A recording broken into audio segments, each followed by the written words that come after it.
Tu es un nazi, Harry. Je suis un quoi? Un nazi. Et tu feras un très bon nazi quand tu te seras un peu entraîné. Non, vous te faites faire erreur. Je suis juste Harry. Harry fut sans tenter.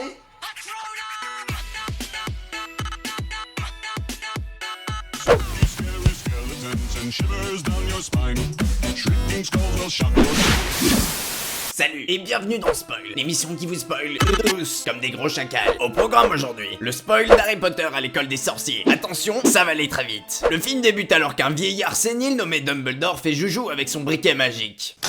Nuit, jour, nuit.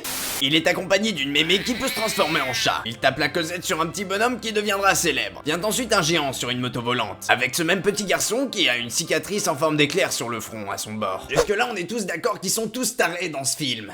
Le groupe du troisième âge en profite donc pour abandonner le garçon qui s'appelle Harry Potter chez son oncle et sa tante, les Dursley, qui sont d'horribles personnes. La preuve en est que 10 ans après, Harry a 11 ans, il dort dans un placard, son cousin le martyrise, et en plus, il doit faire à bouffer pour tout le monde. Comme quoi, les Dursley sont une bonne famille pour apprendre la vie. Tu veux voir ma bille? Du coup, c'est l'anniversaire de son cousin Dudley. Et après avoir déballé ses 36 cadeaux et demi, ils vont au zoo pour que Dudley se fasse à son nouvel environnement, dans la cage aux serpents. Faut dire que Harry, l'enfant de Lucifer, l'y a bien aidé, ce qui rend les Dursley vénères. Un enfant a été enlevé. Un jour, alors que Harry fait le larbin pour sa famille et va chercher le courrier, il y voit une lettre qui lui est adressée. Mais ça ne fait pas plaisir à son oncle. Vu qu'il ne peut pas la lire, les hiboux qui sont les facteurs des sorciers lui en envoient d'autres. Mais sa famille s'en débarrasse à chaque fois. Un dimanche, une cascade de lettres vient de la cheminée, ce qui pousse la famille Dursley à s'en aller loin, très loin, sur une île au milieu de l'océan. Minuit, c'est l'anniversaire de Harry. Move it. I like to move it, move it. I like to move it, move it. I like to. Coucou.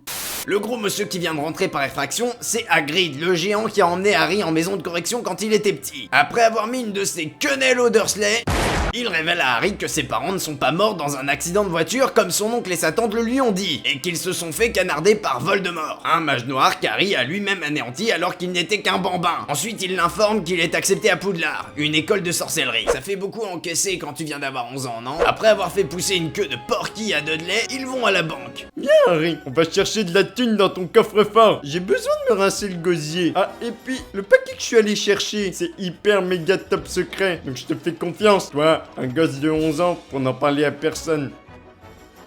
Ensuite, c'est l'heure d'acheter les fournitures scolaires à Harry, dont la baguette magique et puis la chouette aussi tant qu'on y est. Harry te voilà propriétaire d'un magnifique esclave. Arrivé dans le train pour aller à l'école, Harry fait la connaissance de Ron, alias Wu Weasley, et d'Hermione Granger, la petite intello qui lui répare ses lunettes. Et tout le monde entre dans l'école, qui est en fait un château. Harry fait la rencontre de Malfoy, la petite racaille des cités qui veut lui dire bonjour. Mais je vous rappelle qu'Harry est né chez les Dursley. Donc au lieu de dire que c'est Malfoy le salopieux de l'histoire, souvenez-vous bien que ça a commencé à cause d'une poignée de main. Ensuite, nous avons le droit à la répartition des premières années dans leur classe, qui sont au nombre de 4. Pouf souffle, hein? Qui ça? Serre d'aigle. Ouais, les azimutés, quoi. Serpentard. Fais gaffe à ceux-là, apparemment c'est des gros connards. Gryffondor.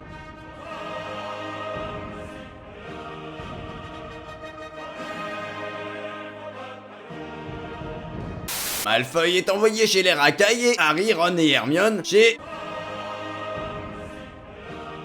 Les cours commencent tant bien que mal et tout, mais moi j'ai bien kiffé le cours de potion où Rogue rappelle à Harry qu'il est célèbre mais qu'il reste un moins que rien. Faut dire aussi qu'Harry est un parvenu, hein. Allez, on enchaîne avec le cours de balai volant, où Neville long du genou finit par s'écraser la face par terre. Et se fait piquer son rappel-tout par Malfoy. En gros, c'est un objet magique qui nous prévient quand on a oublié quelque chose. Mais du coup, Harry, la main sur le cœur, décide de poursuivre Malfoy à l'aide de son balai. Ensuite, Malfoy balance le rappel-tout. Et Harry découvre qu'il est un pro du Quidditch, puisqu'il le rattrape en faisant des pirouettes qui ne servent à rien. McGonagall, qui est la mémé du début et qui est sa prof de métamorphose, ainsi que la directrice de Gryffondor, elle l'a vu. Professeur Quirrell, excusez-moi, puis-je vous emprunter du bois un moment, s'il vous plaît? Et pour le punir, elle l'inscrit dans l'équipe de Quidditch, en tant qu'attrapeur. Putain, y a beaucoup trop d'explications à faire. En gros, t'as une balle dorée, t'es sur ton balai volant, si tu chopes la baballe, tu gagnes. Tu dois aussi éviter les cognards qui font mal. Et ton équipe gagne aussi des points quand ils envoient des babales plus grosses dans des cerceaux. Allez, on va au 3e étage. C'est interdit, mais vu que je suis une thug, je m'en bats les couilles, frère. Mais qu'est-ce qui leur prend de garder un truc pareil enfermé dans une école? Ron, Tu te souviens quand même que le 3e étage est interdit, hein, là-haut. Enfin bref, Hermione a remarqué que le chien gardait une trappe. Le jour d'Halloween, Hermione s'est enfermée dans les toilettes des filles, car Ron a crié sur tous les toits qu'elle n'avait pas d'amis. En même temps, il a pas tort, hein. Et un troll a été libéré, et apparemment ce serait Rogue, le causeur de troubles. Tout ça pour pouvoir aller au 3e étage et dire bonjour au chien à 3 têtes. Le troll ne trouve rien de mieux que d'aller faire coucou à Hermione.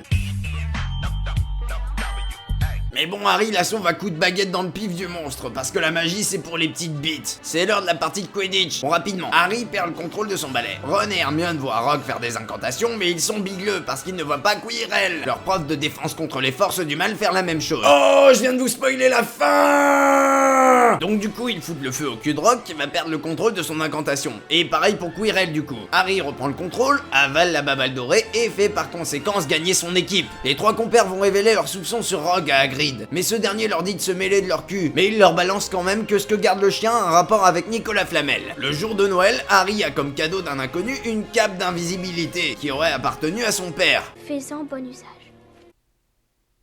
Donc il s'en sert pour faire des conneries et chercher des infos sur Nicole Flamand à la bibliothèque. Dans la section interdite, sans succès, il réussit à se faire repérer quand même.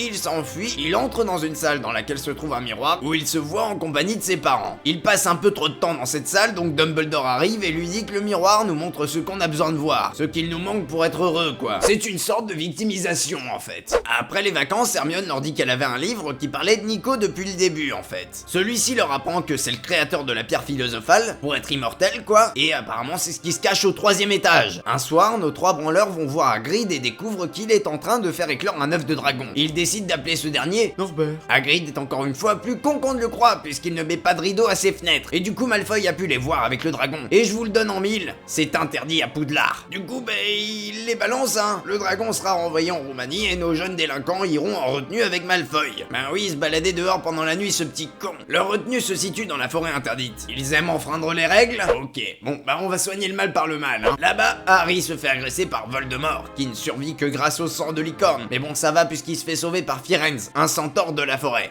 Vous savez, mon toutou, il dort à chaque fois que je lui joue de la musique, hein. Et quand il faut le distraire pour passer sous la trappe et voir que la pierre est là, c'est super pratique en fait. Je crois que j'ai fait une boulette.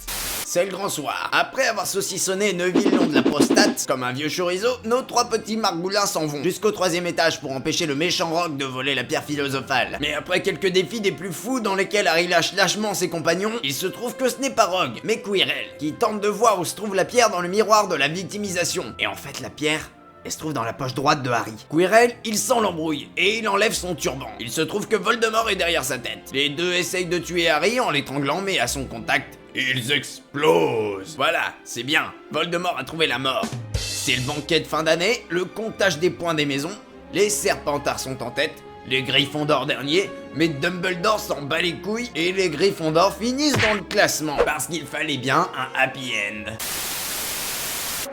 Avec cette baguette, Harry, tu pourras aller à l'école des nazis. Nique ta mère. Merde, c'est pas ce que je voulais dire. Spooky, scary skeletons and shivers down your spine. Shrieking skulls will shock your soul, seal your doom tonight. Spooky, scary skeletons speak with such a screech.